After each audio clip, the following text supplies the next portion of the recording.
జనవరి, ఫిబ్రవరి, మార్చికి సంబంధించిన త్రైమాసికం ఆ క్వార్టర్ నుంచి ఎలక్షన్ కోడ్ మార్చి 16వ తారీఖు ఎలక్షన్ కోడ్ వచ్చింది, అక్కడ ఆగిపోయింది. అంతే. అక్కడ నుంచి ఈ డిసెంబర్, నిన్న డిసెంబర్కు ఏకంగా 8 క్వార్టర్స్.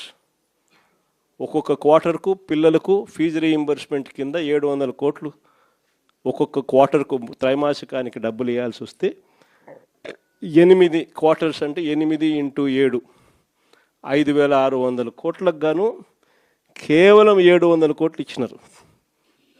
4,900 కోట్లు బకాయి. వసతి దీవెన కింద ప్రతి జనవరిలో 1,100 కోట్లు పిల్లలకు బోర్డింగ్ అండ్ లాడ్జింగ్ ఖర్చుల కోసం, ఇంజనీరింగ్ చదివే పిల్లలకు, ఇటువంటి చదువులకు, డిగ్రీ చదివే పిల్లలకు ప్రతి సంవత్సరం, ఇంజనీరింగ్ చదివే పిల్లలకైతే 20,000, పాలిటెక్నిక్ చదివే పిల్లలకు 15,000, ఐటీఐ చదివే పిల్లలకు 10,000, ఇలా ప్రతి సంవత్సరం కూడా క్రమం తప్పకుండా ఏప్రిల్ మాసంలో ప్రతి సంవత్సరంలో 1,100 కోట్లు మన ప్రభుత్వం జమ చేసేది. ఈ ప్రభుత్వం వచ్చింది ఏప్రిల్ 2024, ఏప్రిల్ 2025 2,200 కోట్లు బకాయిలు. ఈరోజు పిల్లలు చదువులు మానేసి, ఫీజులు కట్టలేక పిల్లలు చదువులు మానేస్తూ ఉన్న పరిస్థితులు, తల్లిదండ్రులు ఇబ్బందులు పడుతూ ఉన్న పరిస్థితులు. చదువుల రంగం పూర్తిగా నాశనం అయిపోయి ఆంధ్ర రాష్ట్రంలో చదవాలి అని అంటే అప్పుల పాలయ్యే పరిస్థితులకి ఈరోజు రాష్ట్రంలో మన పిల్లలు కనపడతా ఉన్నారు. వైద్య రంగం గురించి నేను చెప్పాల్సిన పనుల, ఆరోగ్యశ్రీ అనేది తెరమరుగైపోయింది. ఏకంగా నెలకు 300 కోట్ల రూపాయలు ఖర్చు అవుతుంది ఆ పథకానికి.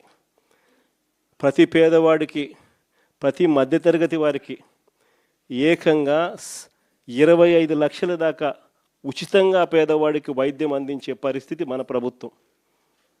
3,300 ప్రొసీజర్లకు విస్తరించి 25 లక్షల దాకా ఉచితంగా పేదవాడికి వైద్యం అందిస్తూ, పేద మధ్యతరగతి వారికి వైద్యం అందిస్తూ మన ప్రభుత్వ హయాంలో ఆరోగ్యశ్రీని నాన్న ఈ లెవెల్లోకి తీసుకొస్తే మనం ఈ లెవెల్లోకి తీసుకుని పోయి నడిపించినాం.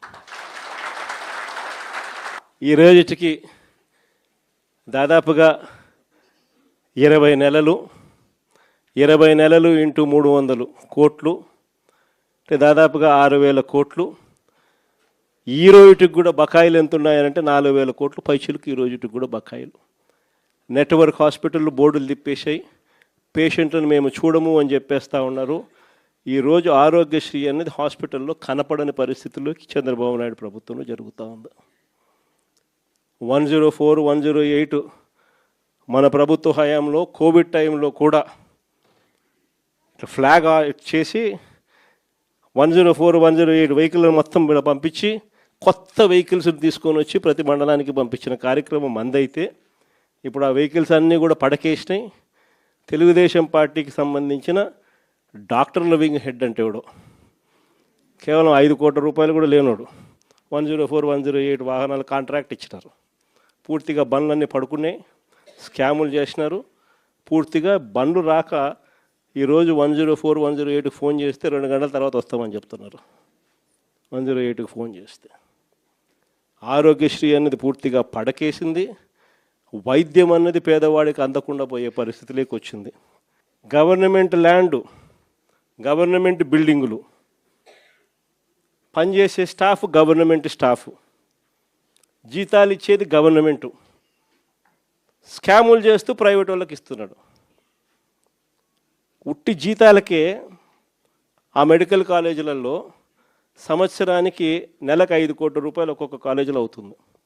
సంవత్సరానికి 60 కోట్లు, 2 ఏళ్ళకు 120 కోట్లు గవర్నమెంట్ మెడికల్ కాలేజు ప్రైవేట్ వాళ్ళకి ఇచ్చి చంద్రబాబు నాయుడు 120 కోట్లు వాళ్ళకి ఎన్నికి ఇస్తాడంట.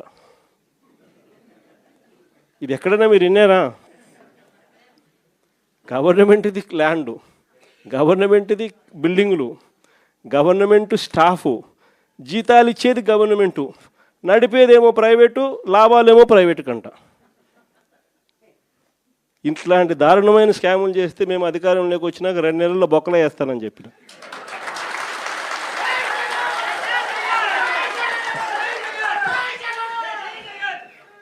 మనం ఎప్పుడైతే ఆ మాట చెప్పినామో అప్పుడు ఒక్కడు కూడా ఆ స్కాములు లేక మేము రాము, మాకు చంద్రబాబు నాయుడు ఈ కాలేజీలు వద్దు అని ఏకంగా చంద్రబాబు నాయుడుకి చెప్తా ఉన్న పరిస్థితులు మొట్టమొదటిసారిగా కనిపిస్తూ ఉన్నాయి. ఇంకా వ్యవసాయం గురించి నేను చెప్పాల్సిన పనుల, ఏ పంటకు గిట్టుబాటు ధరలు రావడంలా, ఎక్కడ చూసినా దళారీ వ్యవస్థ, చివరికి ఎరువులు కూడా బ్లాక్లో కొనుక్కోవాల్సిన పరిస్థితిలోకి మొట్టమొదటిసారిగా రాష్ట్రంలో చూస్తూ ఉన్నాం. మన ప్రభుత్వ హయాంలో ఉన్న ఆర్బీకేలు ఈ పొద్దు తెరమరుగైనాయి. మన ప్రభుత్వం హయాంలో ఉన్న ఈ క్రాప్ వ్యవస్థ ఈరోజు నీరు గారిపోయింది. మన ప్రభుత్వ హయాంలో ఉచిత పంటల బీమా ఈరోజు కనపడకుండా పోయింది. మన ప్రభుత్వ హయాంలో ఉన్న సీజన్ ముగిసేలోగానే సీజన్లో జరిగిన నష్టాన్ని మళ్ళీ తిరిగి రైతులకు ఇస్తున్న ఇన్పుట్ సబ్సిడీ ఈరోజు కనపడకుండా తెరమరుగైపోయింది. చివరికి రైతులకు ఈయన ఇస్తానన్న అన్నదాత సుఖీభవ అని చెప్పి ఈయన ఇస్తానన్న కూడా మోసంగా తెగిపోయింది. సంవత్సరానికి 20,000, 2 ఏళ్ళకి కలిపి 40,000, ఇచ్చింది 10,000, 30,000 ఎగనామం. రైతుల పరిస్థితి ఈరోజు ఎందుకురా నాయనా చంద్రబాబుని తెచ్చుకున్నాము అనే పరిస్థితిలో ఈరోజు రైతులు బాధపడతా ఉన్నారు. మీరే చూడండి, వ్యవసాయం, చదువులు, విద్య, వైద్యం, ఈ 3 ఏ ప్రభుత్వమైనా కూడా తమ బాధ్యతగా నడిపే వ్యవస్థలు. 3 వ్యవస్థలు పూర్తిగా కుప్పకూలిపోయినాయి. 4వ వ్యవస్థ లా అండ్ ఆర్డర్.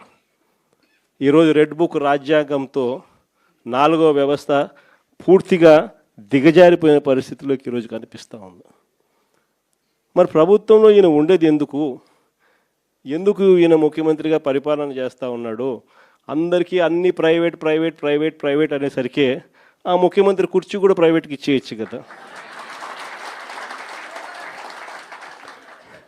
ఎందుకు అన్ని ప్రైవేట్ ప్రైవేట్ ప్రైవేట్ అనేటట్టుగా అయితే ఈయనకి ఎందుకు ఓటు వేయాలా?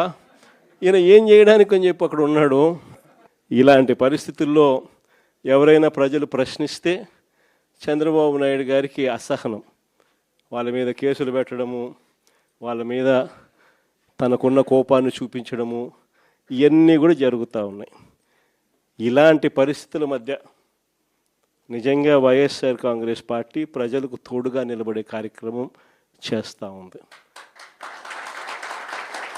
ప్రజలకు ఏ కష్టం వచ్చినా, అక్క చెల్లెమ్మలకు ఏ కష్టం వచ్చినా, రైతన్నలకు ఏ కష్టం వచ్చినా, పిల్లలకి ఏ కష్టం వచ్చినా కూడా వాళ్ళందరి తరపున జెండా పట్టుకొని పోరాటం చేస్తూ ఉన్న పార్టీ ఒక్క వైఎస్ఆర్ కాంగ్రెస్ పార్టీ మాత్రమే. మిమ్మల్ని అందరినీ కూడా ప్రోత్సహిస్తూ